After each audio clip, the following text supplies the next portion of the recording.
right, you're good. Okay. Hi, everyone. My name is Tiffany. I'm the ACM-W director for this school year. And I'm going to give it a minute or two since it's not 5:15 exactly yet. And I just wanted to say that if you haven't done so already, please sign in through the link in the description. It's going to be the Rowdy link, and make sure you're logged in. And when you click on it, it'll say that it's recording your attendance. And in the meantime, before our meeting starts, if you want to get friendly in the chat and say hello to our secretary, Lizette, she'll be there. She's super friendly, so please say hi.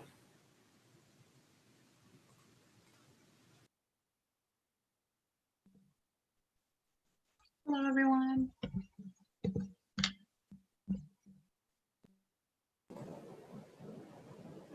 Okay, let me get started. It is 5:15 on my end. Is it 5:15 for everyone else? Someone check me. For me, it says 5:14. 5:14? Okay, you let me know I got you. when it's 5:15 then. My time seems to be off.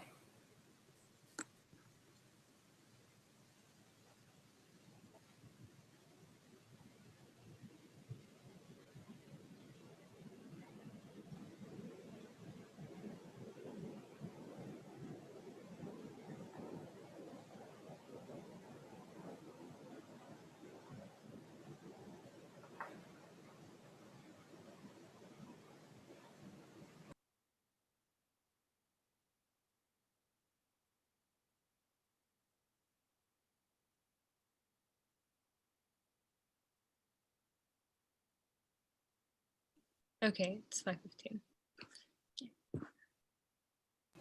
Okay. All right, welcome everyone to our meeting. Thanks for coming to our internship and career preparation.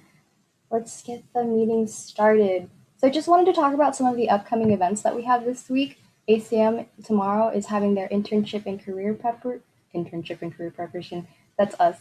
They're having their internship panel, which is tomorrow, and it's basically just students who have interned previously in the last summer.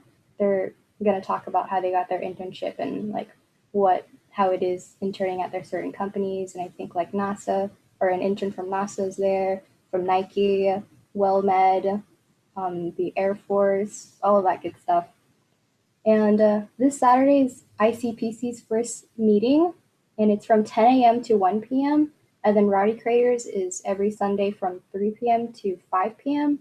And then following after that on Monday, ACM is starting their first Intro to Tech series, which is going to be over time management. So if you're having trouble adjusting to the virtual learning online, please check those videos out. Okay, if you're not a member already and you don't know how to become a member, all you got to do is pay your dues, which is $20 a semester.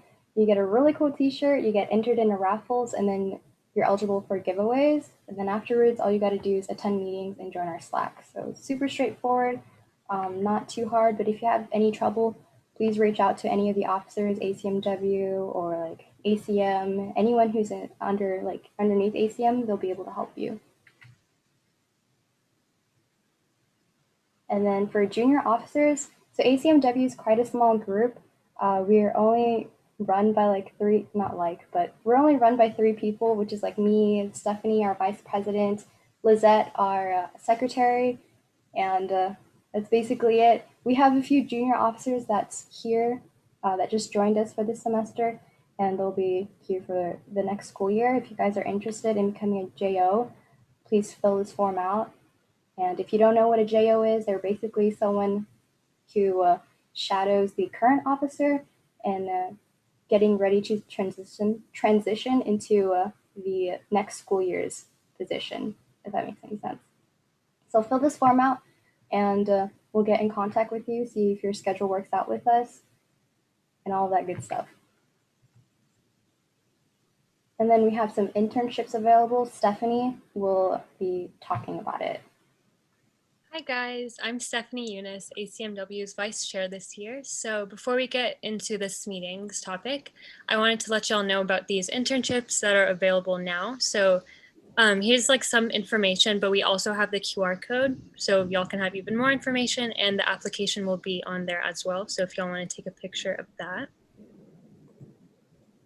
Okay, and lastly, we have one more internship with USAA as a digital product management intern. So it will be in San Antonio next summer, 2021, and there's also a QR code right there for y'all. Okay, and then we have a volunteer opportunity with Youth Code Jam. So if you don't have any experience or internship underneath your belt, this would be really good to slap on your resume and boost it up, you know?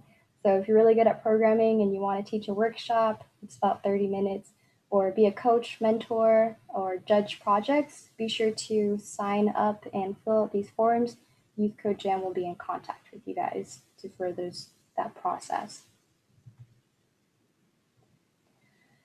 And then giveaway. I don't know if you guys heard about it already, but we did this quite last minute. We're having a giveaway this meeting, and it's going to be a $25 Amazon gift card. And to be able to enter into our giveaway, you just need to be able, or you need to be a paying ACM member, which means you've paid your dues, $20 a semester. And then you need to join our Zoom meeting that we're in right now. The link will be in the chat, not the description. It'll be in the chat in a few minutes. You need to join the Zoom meeting and participate during the meeting. So Lisa, our presenter, will ask you questions, or whenever she needs feedback, we just want that interaction with students. So enter that. And when you enter the Zoom meeting, make sure your display name is your ABC123. If it's not, we won't admit you into the meeting. So just be aware of that. If you're confused on what I just said, type your question in the chat. Lizette will help you with all of that. And then just before we let Lisa start her presentation, I just wanted to talk about our next meeting. It's going to be on September 22nd, 5:15 p.m. on YouTube. Also, Essentra is going to come and talk about cloud computing. So mark your calendars. Hope to see you there. And if you're here for extra credit, like your professor is giving you extra credit to come to our meetings, make sure you sign in on the left QR code. And for everyone else who has time and wants to give us some feedback, please scan the QR code on the right side and let us know if you love this meeting, if you hated this meeting, if you have a better idea for our meetings. Please give us some feedback. It would help us out a lot. So that was a lot of information that I just threw at you guys. If anyone has any questions, just put it in the YouTube chat, live chat. And let's see. Lisa, are you ready to start your presentation for our internship and career preparation? Yeah, definitely. Let's do it. Okay, let me just go ahead and stop my screen share. And whenever you're ready. Awesome. I am so happy to be here with y'all. A couple of things before we get started. If you might have heard of the background, I do have a 3.5-year-old who likes to scream and shout and do things crazy, but hopefully she's watching Scooby-Doo and won't be in here too much.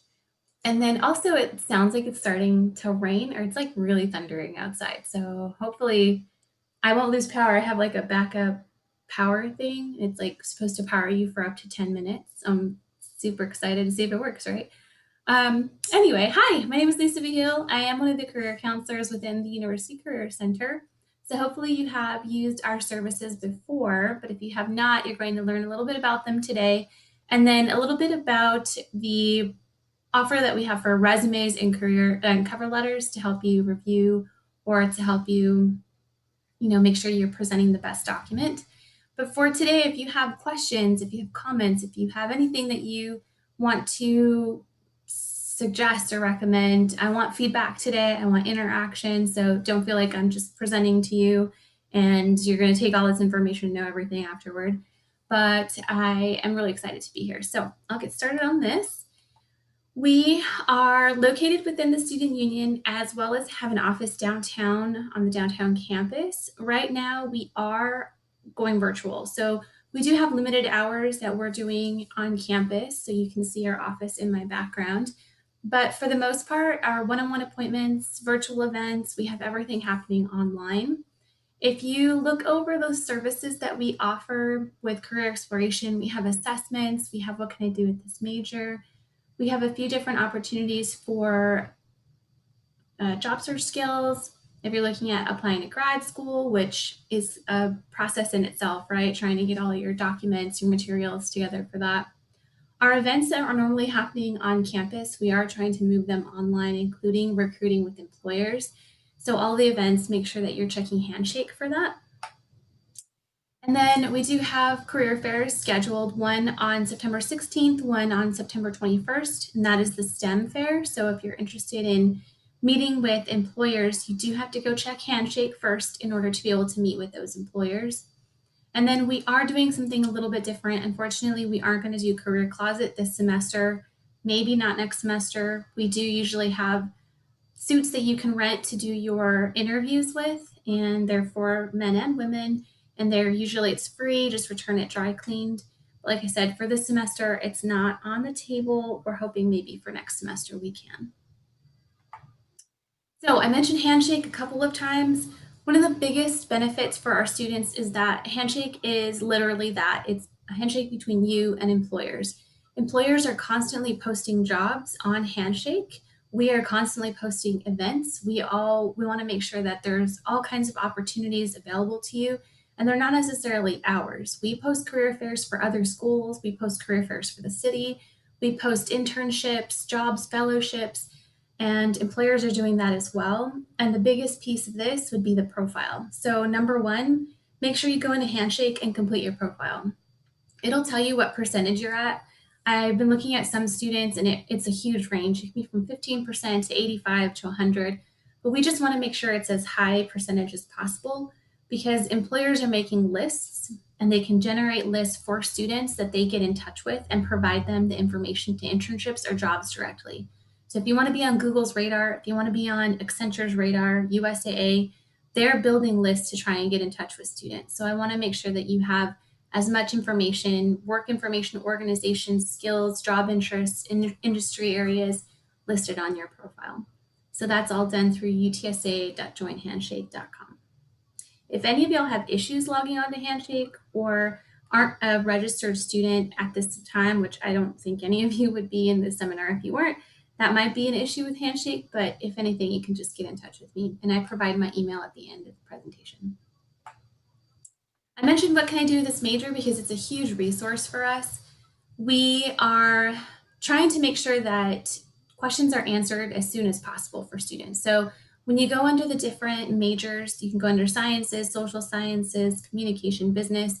There's all different areas that you can look at, and under them, all the squares that are presented, you can look into what kind of jobs who's going to hire you, what kind of areas that you have to move to. Maybe you have to leave San Antonio, or maybe you already have, right? And you're in a different part of the country.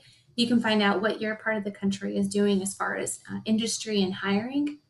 And then the biggest piece that I really enjoy is I scroll all the way down to the bottom and I look at professional associations, especially for y'all in tech. We do have a local information systems professional association chapter. We have the AFCEA, the Armed Forces, but it says Armed Forces, but the Young Armed Forces takes anybody. So young AFCEA professionals network with each other. There's meetups, there's code-ups, there's all kinds of really great things. If y'all are maybe familiar with Tech Block downtown, I'm sure some of y'all have heard of Geekdom, but we are going to be super close to Tech Block. So I want students to make sure you're looking into all different avenues to join in with other networks. Professional networking is super important, not just after you graduate, but definitely while you're still in college. If y'all have maybe been through an AIS class or seen some of the signage outside of the University Career Center offices, it's like other side, right back there outside of this door. There's a huge sign that talks about marketable skills. And some of you might have heard of soft skills and hard skills being technical, what you need to do to be on the job, have Excel spreadsheet and Tableau and R and Python and all the other background technical skills. What we're looking for and what employers are telling us they're looking for are these 8 marketable skills. They do tend to change in like number, like which one's number 1, which one's number 5, which one's number 8. We've also seen emotional intelligence and creativity jump onto this list. For the most part, these 8 skills are what they're looking for. So it's super important to make sure that you're finding ways to develop these skills, whether it's through like experiential learning, volunteerism, internships, part-time jobs, full-time jobs, shadowing, informational interviews, projects you do with your classmates, student organizations like you're in right now. So make sure that you're looking for ways to grow these skills. It's really important that you think about how can you take on a leadership role. I love the junior officers, you're, I guess, officers at large, right? Because you're next to step into the president or vice president type roles for the other areas. I really appreciate the teamwork and collaboration that I've seen so far with the group. That's really important. You really need to know how to work individually, get your projects done, meet deadlines, but how can you also make sure that the team is getting their work done and meeting the mission of the company or group that you're in? So all of these skills, hopefully you've already had some time to read. I left them up for just long enough because the next one is an interactive question. I mentioned I wanted some feedback. So the question is, what is a necessary marketable skill for the career that you are seeking? And how do you plan to gain or market that skill? So for me, obviously, I don't know if y'all have guessed it yet, but I'm a talker. So communication is really key for me. I heard earlier that somebody's in I think a public speaking class or a speech class. One of the really great things you can join is Toastmasters, and Toastmasters is another way to gain those speaking skills. So, what's a necessary marketable skill for the career you're seeking, and how do you plan to gain or market that skill? I don't know if we're seeing anything in the chat or if somebody wants to unmute themselves. If you came into the Zoom room and you want to say it out loud, or if you want to put it into chat. I know we have, I think y'all said Slido is available. So there's people watching all the different ways of communication. I think one of the skills that not necessarily just for the field that I'm going into, but would be communication, like being able to communicate with other people. Mm-hmm. Definitely. And how do you plan to gain that skill? Through practice, but I'm also taking the leadership academy that's offered at UTSA. Awesome. Yeah, good. Good program. Thank you for sharing. Anyone else? Any other thoughts? Anyone else that's had a chance to think about marketable skills? What career they're going into? Why it would be important? Yeah, I actually have one for computer science. So at first I didn't realize that like during a technical interview or when you're like working with a team, you need to be able to talk through and like walk through your ideas and your thought process. I think that can be really important, especially any field that you're going into that you work with a team. If you can't explain yourself or you can't kind of stay like how you got someplace, it can be really difficult. So I think that that's definitely big. Yeah, definitely. So that involves, the digital side, making sure you have technology, and then also the communication piece. That's good. Anyone else? Any brave souls want to share?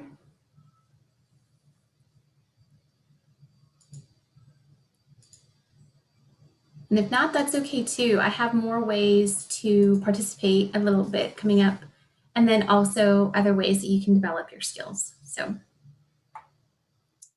all right, I mentioned experiential learning. So internships, experiential learning are really important. We talked about, I think there are a couple different opportunities that the officers presented to you just a little bit ago. We have so many on Handshake. I definitely want y'all to go investigate Handshake. And it's constantly changing. The really great thing about Handshake is that we have employers, people posting, our staff, we're always finding things. We're also making sure those get posted, whether it's coming from LinkedIn or we're finding them through our networks, or I had recruiters send me messages directly and ask me to get in touch with certain groups of students. So it's definitely an opportunity that you should check into. If you go to our website, careercenter.utsa.edu, and you hover over internships, you'll actually see resources for students And this is the page that you would come to. So experiential learning talks about volunteerism, talks about fellowships, shadow opportunities, part-time jobs, full-time jobs, and externships. So externships are something that's sort of coming virtually that we've done in person in the past. Basically, we would take a day and visit a company, and that company would take us around. They would give us a tour. They'd have employees talk to us. They might have some alums come talk to us and share. But it was a really good chance to see the process of the job without being in an internship for, say, 8 weeks. And then we also implemented them over the summer as externships. So there should be more opportunities popping up on Handshake for you to take, a couple hours out of your day to see what a company is like. We did one with Accenture. We did one with RBFCU, GM Financial, Enterprise.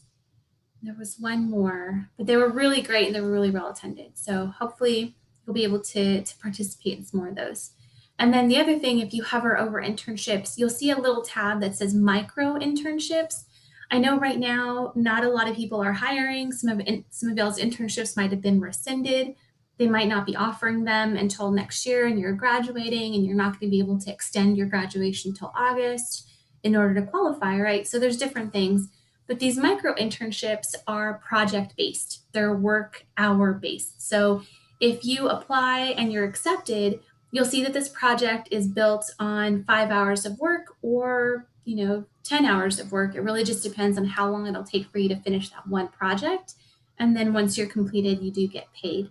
But you do have to apply, you do have to qualify, but it isn't as long, it's not extended. It's not 8 weeks or 12 weeks. It's mostly built on how long they think the project will take to complete.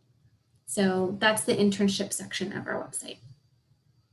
All right, so here's more interaction.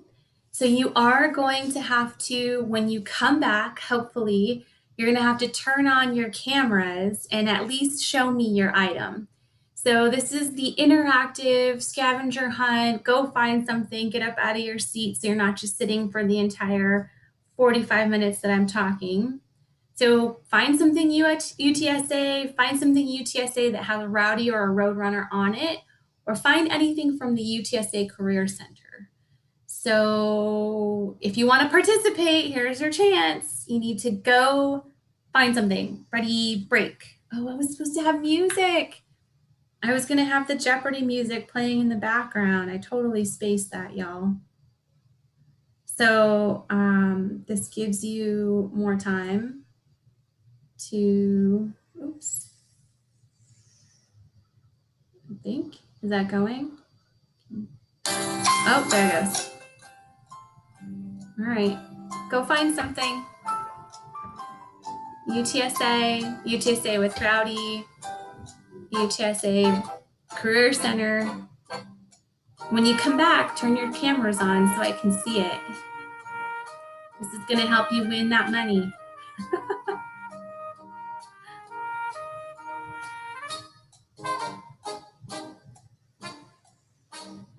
Ooh, that 30 seconds was up quick. Okay. All right, so I should probably have given you a little more time, but okay, so when you come back and you have your item, you can go ahead and show it. All right, so, oh, that's one of the SU giveaways that they're doing. Tiffany has her mask. Okay, Stephanie has, oh, she's got a Rowdy. All right, we've got a Rowdy, okay, over here. Oh, yay, you have an actual Rowdy. That's awesome. All right, UTSA shirts. UTSA mug is, who's it from? It's mathematics, is that right? Okay, anybody else? Anybody else? Okay, so here were the point values. So if you brought something back with a Rowdy on it, then you ended up getting 50 points. I was waiting for someone with a career center something, so I guess maybe we're gonna have to do some kind of swag bag or something. Maybe we'll put something together for y'all. All right, so thank you to those that participated. I appreciate you. Clap, clap, clap. You can go ahead and go back into hiding if you'd like. But that was just a quick get up out of your seat just so we could segue into the next part of our presentation. So that's professional resumes and cover letters. Oh, the other thing we didn't talk about, Tiffany, if I'm getting too close to time, like I have the time in front of me, but if you need me to like cut it short or give me a high five, Yeah. raise your hand or something, I'm getting too close, let me know. Yeah, definitely. No, I think we're okay on time. It's 5:39 right now. Usually our meetings will end at 6:15, so maybe getting close, but not too bad. Okay, sounds good. Okay, so professional resumes and cover letters. What is the purpose of a resume? So here's another interactive moment for you all. You need to put it somewhere, whether you answer out loud or answer in the chat. What is the purpose of a resume? Is it to get a job offer? Is it to interview better? To qualify for an interview or to build rapport with the recruiter? What do you think is the purpose of a resume?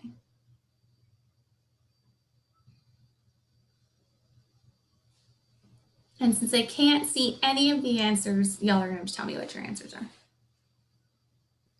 Can it be more than one? If you want. No. Well, I was thinking it could be, C, which leads to A. Oh, okay. That's a good way to look at it. C, which leads to A. Anybody else? Any other answers coming in, y'all? I like how somebody put up their Roadrunner background. You didn't even have to go scavenger hunt. You just put it up. Okay, so yes, C is really the answer to qualify for an interview. That's your first impression. And then your interview will be your next impression. And you should have already been building rapport with your recruiter. But the interview is important. And then after that, to interview better. So what are the important characteristics of a good resume? So we're looking at relevance using keywords.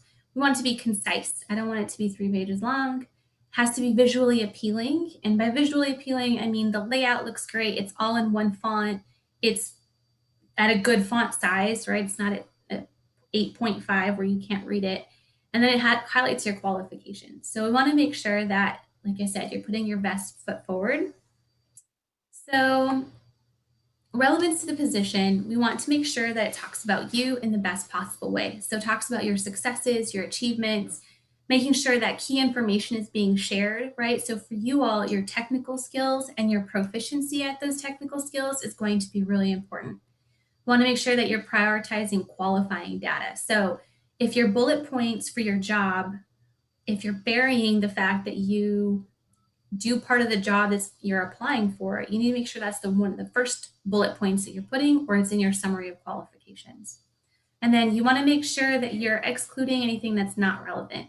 Like, that you were the head snow cone maker, that's awesome. It shows leadership, but that you had to clean out the ice machine every day, like that kind of makes sense. It's something you did. So put the really important stuff there. Leadership, you opened and closed, how much money you handled. And then making sure you're quantifying. So statistics, numbers, percentages, dollar amounts. If you were in charge of opening and closing the bank or the bank till every day, you want to make sure that you are putting how many people you trained, how many percentage points you increased efficiency or decreased, the turnover or whatever the numbers may be. You want to make sure that you're putting those on there. No using I, me, or my. I know this is limiting the use of, but we really don't like to say I, me, or my. We talk in third person. We don't talk in first person. And then using words like the or an or I also don't like the word that. That in cover letters and in resumes drives me nuts because you don't need them. Most of the time you really don't need the, and most of the time you don't need the that. So I would go back and kind of look over your resumes and see if you've put those in there and maybe take some of them out where it makes sense. Using languages and keywords that are from the job posting. So if any of y'all apply for some large company jobs, you're most likely going to run through resume reading software. And that resume reading software is it's comparing you to the job description. So if you're not putting enough of the job description in your bullet points or within your summary of qualifications or the language in your cover letters and your resumes, it's not going to match up right. And the recruiters, even if they're reading your cover letter by hand, are going to be reviewing that as well. Action verbs we'll walk through in a second. Phrases instead of sentences, so key phrases in your bullet points. And then one page preferably, unless you're in a master's program, which 2 pages would be fine. Or if you're applying for academia, you're usually going to need a CV, which CVs can be as long as you want them to be. It's the beauty of a CV. And most of the time, that's what they want. They want to see every single thing you've ever done with any relation to the work. So a CV has a lot more leeway on it.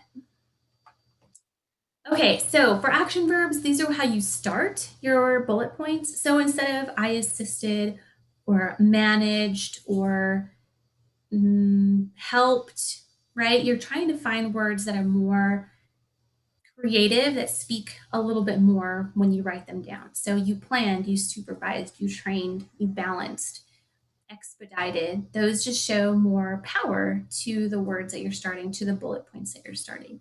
There's a lot of verbs online. I think I might have shown Stephanie one of the pages that I usually use when I'm in the office. You can Google it. Google has some great action verbs you can start with. And they're listed by category too. You want to make sure it's visually appealing, but don't use Microsoft templates. Microsoft templates have this habit of skewing things, putting into tables, of moving the formatting around, or they put cutesy circles or squares everywhere. And what you're really trying to do, one, you're trying to make sure the resume reading software reads your resume right. And the other one is if it's too busy, you're going to tire the recruiter out before they even get halfway down the page. And that's important because recruiters can read maybe 200, 300 resumes, and they don't want to be tired of reading your resume. You want to make sure that you make the best first impression. I mentioned fonts earlier, margins, your bullet points. You can bold some things, make sure you capitalize some things like your titles, but not everywhere. Make it very clean and make the most of the white space. So try and fit as many categories as possible into your resume. And where you can find some of those would be on our website. So if you go to careercenter.utsa.edu, on the main page of our website, you will see resume samples. They're listed under college. I personally just came out of the College of Business, so I prefer the College of Business Tech resume sample. If you look at it, it just has a really nice clean look to it and then has some really great kind of pointers. The one under College of Sciences, that's computer science based or tech based, some of the layouts look a little squirrely to me, but there's so many examples on our resume samples page. So you can use whichever ones you feel most comfortable with. Okay, so depending on who you are and what you've done, you may or may not use all of these sections. You may want to break them up. You may not want to use an objective. Some students do, some students don't. It just depends on where you're at. Definitely don't use a header. Resume reading software does not recognize headers. If you're trying to save yourself space, trying to stay on one line, and you move your name up into the header, it'll kick you out because it won't read a name on your page. So make sure you're not using that. Under the education, you definitely want to make sure that you're putting college, the University of Texas, San Antonio. But once you're into college, you're no longer using high school. No high school awards, no high school education, no high school SAT tests or GPA, right? We're building ourselves up into college now. Work experience, academic projects. So you wouldn't use all of these sections on your resume. You'd pick and choose. Like I said, you're highlighting the best about you. All right, so we're going to go from resumes into cover letters. And a lot of times students say that the cover letters are optional. And yes, I would say that is so. But if any of y'all know any of the professors on campus, when they're looking at scholarships, when they're looking at grants, when they're trying to hire for research assistants in their labs, they're looking for people that go above and beyond. And cover letters, even though it says they're optional, is going above. They're looking for people who can write, who can communicate, who do well with stating about themselves, talking about the work they've done, the results they've had, and why it would be important to that position. So cover letters are actually important. I've heard from several employers who've said they hired somebody based on the fact that they got a cover letter from them as well. So make sure that you are also looking on our website for some cover letter samples if you have any questions about that. The Writing Center will also read over your cover letters if you need them to. So if you haven't had a chance to submit or haven't had somebody read over it, the Writing Center can also do that for you. So if you're wanting to get somebody to look over your resume, the first place I would send you would be to VMOC. The second place would be could you email your career counselor. So depending on if you've already met with them or if you need to have something done, just read by us. We also have drop-in hours, which is really important because I think they're happening right this second, actually. So Tuesdays and Wednesdays from 3 to 6, we actually expanded our hours. So if you wanted to have somebody read over it, it's about 15 minutes. We'll just give you some quick pointers, go over it, let you know what kind of edits you can make, and then you can go on your way. And then we also have one-on-one appointments with your career counselor. So I would say Stephanie's already met with me. We kind of have this I would say a foundation for what I'm reading her resume for, what I'm looking for in the context of her cover letters. So I would say, yeah, definitely email me. But I would encourage you to set up a one-on-one appointment with your career counselors as well, mostly because that gives them that foundation of what they're looking for within your resumes. So not to be left out, VMOC. VMOC is a new resource that we've started using this past year. It's really awesome because it's available 24/7. You can upload up to 10 resumes throughout your college with us. So throughout college with us. So you only have 10 resumes if you're a junior up through your senior year. If you're a senior, you have your senior year. But if you're a sophomore, remember, you only have 10 resumes. So as soon as you start to upload, it'll give you feedback. It'll give you a score. It'll tell you you're in the red, the orange, yellowy, green. And so depending on where you are, you might need to make some more edits than others. But we do have quite a few samples that we submitted for those scores. So hopefully you'll be able to get a little bit more out of the VMOC feedback for that. And it's only accessible through us. We pay for it, and well, technically y'all pay for it. So use it, please, your student bees at work. So make sure that you're using all of these resources that we're posting to the website. But what you can do is go through our resources page and then sign in using your ABC123 and your passphrase.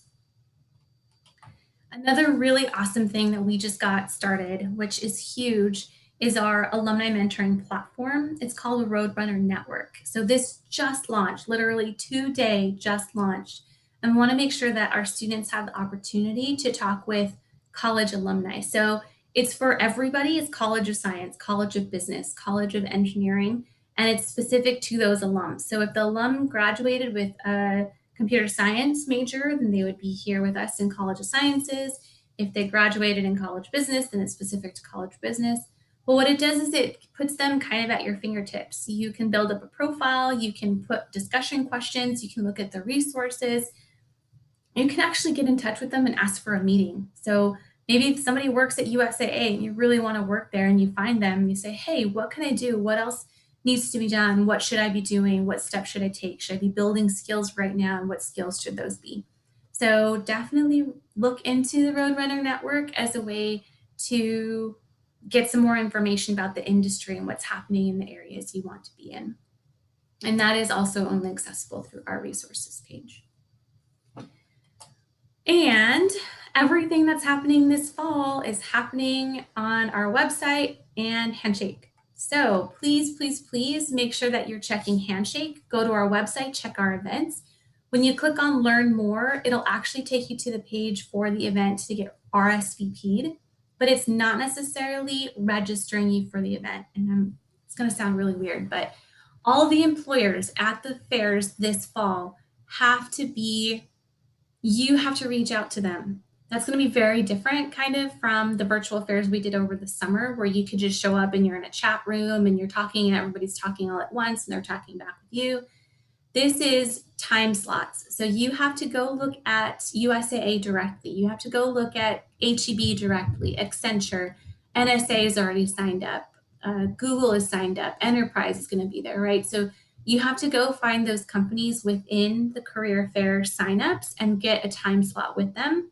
They have, it depends on the company itself, but they might have signed up for 10, six 10-minute time slots over the hour, or 4 15-minute time slots, or 2 30-minute time slots. So it just depends on the company and what they wanted. And then they might also be requesting resumes or something before the fair in order to have more information on you before they meet with you. So you definitely, if you're thinking about joining either of these two fairs that day, you must go and check on the list, sign up for a slot, look for those specific employers, and make sure that you're checking your schedule to see what times you're signed up for them. Hopefully that makes sense. If you have any other questions on that or anything else that I talked about today, questions. So we are available on Facebook or on LinkedIn. You know what? I don't think we have Snapchat. This might be an old graphic. I don't think we're on Snap. Don't go with that one. Definitely on Instagram.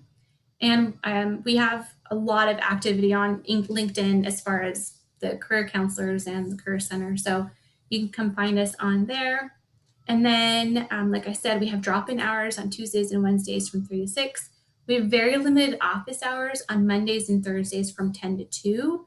Technically, I will be there this Thursday from 10 to 2 for just drop-in, walk-in visits. So it's interesting. There are actually students on campus. But if you have anything else, you can always email me or come find me on Handshake to make an appointment. Okay, did any questions come out of that? I don't know. Kind of don't want to move from the slide too quickly in case people are looking things up. Slido. So someone's asked, I saw somewhere someone put their work style on their resume. Is that something I should do or not? Put their what? You're cutting out. I'm sorry, Lizette.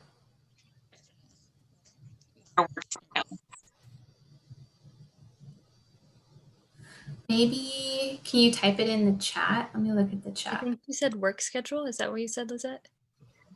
Work style. Work style. Work style. Like, I guess I need a little more on that. Work style?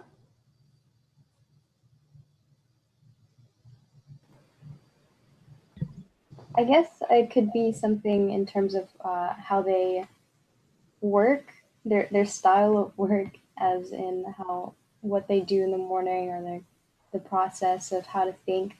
Because a lot of computer science majors go and interview. A lot of companies will just look at how their brain goes through the process of how to solve a problem. So in that sense, a work style. Okay, well, hopefully we're answering that question right. And if we're not, pipe in.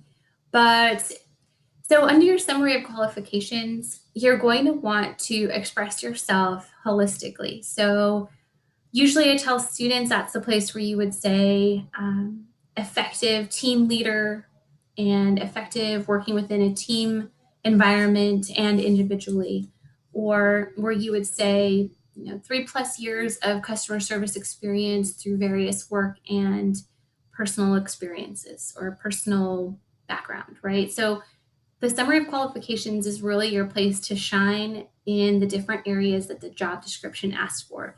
The job description is asking you for being able to meet a deadline. So strength in working under pressure or handling multiple jobs or multiple projects at the same time. That's where you would put strong capability in multiple deadlines or reaching multiple deadlines on multiple projects. So if you have that kind of experience, maybe you have already worked full-time, or maybe you did that within your internship, or you were already doing that because you own your own business. So you're working part-time to make money, part-time in your own business, getting your business off the ground. You're also a student and you might be also working on campus. I don't know. So just depending on how you frame it, your summary of qualifications would be the best place to showcase something like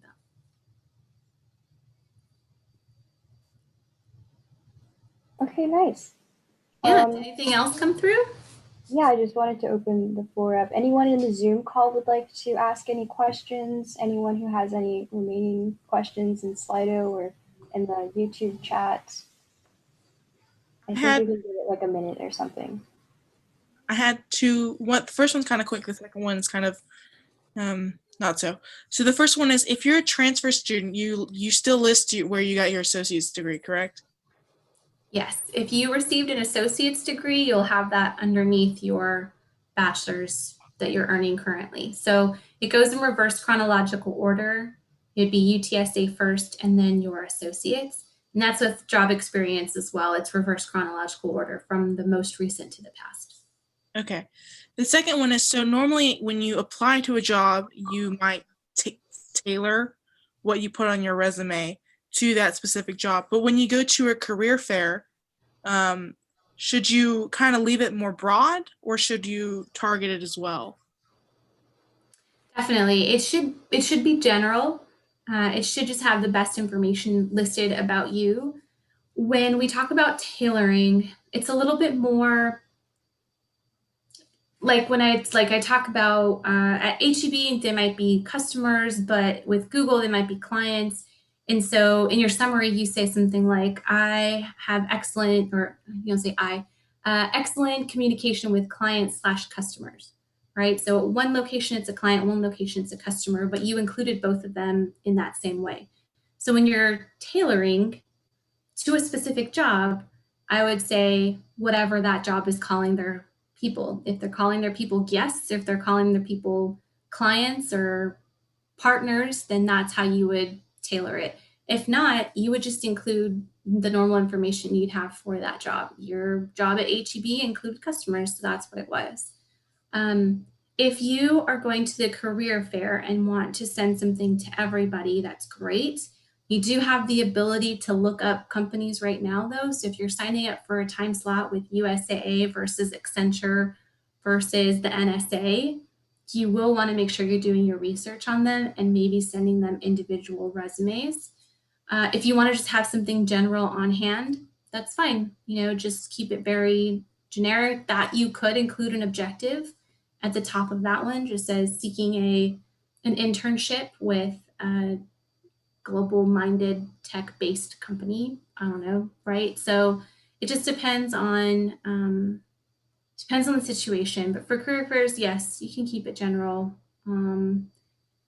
Most of the time, I would say still include relevant coursework, still include some sort of academic project, and I would make your most prominent skills shine. So if you are very versed in Python, you're very versed in Java, and you've taken a lot of Java, and that's what you want to go into, that's what you're wanting to write, or you wanting to go into a certain area like the government, you need to talk about how you're able to follow directions and how well, detailed and organized you are, and how you are loyal, or you're right. So depending on what kind of career fair you're attending and who you're trying to send your information to, there's still certain ways you can tailor it. Hope that helps. Yes, that was great. And we have another question from Slido. So someone asked, what if the company you want to talk with at the career fair does not have any more slots to sign up?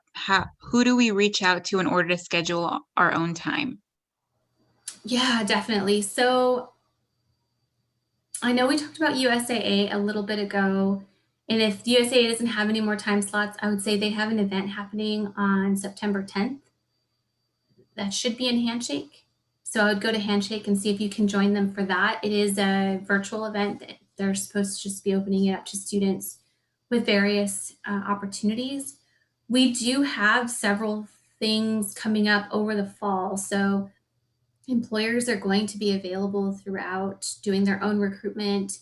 Go to LinkedIn and check LinkedIn for any kind of virtual events. I know Security Service hasn't really been posting on Handshake as much. they have a lot of virtual events, especially tech, IT. They're hiring a lot in that area. And they've been doing a lot of open workshops with, not workshops, but like seminar sessions just to talk about what they're looking for to hire. So I would check LinkedIn, and I would just say keep checking Handshake for recruitment opportunities because employers are doing that.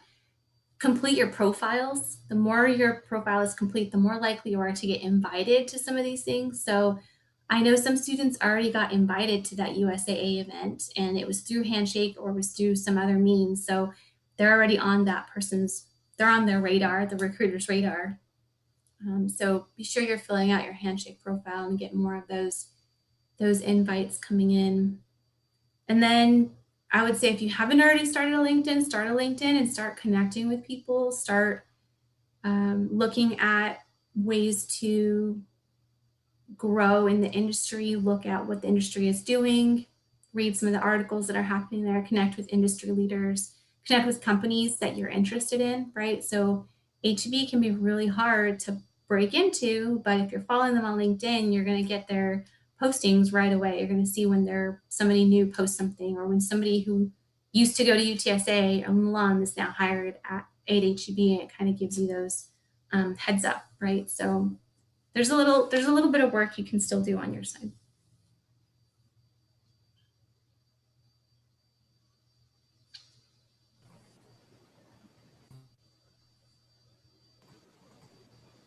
Okay, Lizette, is that all the questions from Slido? Does anyone else have any questions?